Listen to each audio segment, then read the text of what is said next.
এই রাজ্যে ভয়াবহ কর্মসংস্থানের অবস্থা। মাননীয় প্রাক্তন অর্থমন্ত্রী, মুখ্যমন্ত্রীর অর্থনৈতিক অ্যাডভাইজার ডক্টর অমিত মিত্রর পরামর্শে 15 বছরে 6 লক্ষ স্থায়ী পোস্টকে পশ্চিমবঙ্গ থেকে ক্যাবিনেটে রেজুলেশন করে অন রেকর্ড তুলে দেওয়া হয়েছে। বদলে নানা ধরনের কন্ট্রাকচুয়াল ক্যাজুয়াল নিয়োগ করা হয়েছে। এর সংখ্যাটা 2 লক্ষের কাছাকাছি।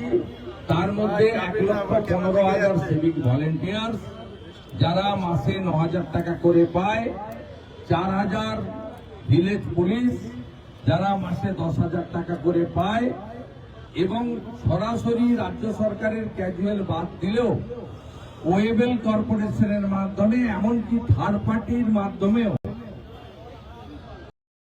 আমাদেরকে এবং এসসি এসটি ওবিসি, প্রকৃত ওবিসি, ফিজিক্যালি চ্যালেঞ্জ, দিব্যাঙ্গ, এক্স সার্ভিসম্যান, এদের যে সংরক্ষণ, সেই সংরক্ষণকেও বুড়া আঙ্গুল দেখিয়ে এই ধরনের ক্যাজুয়াল কন্ট্রাকচুয়াল দেওয়া হয়েছে।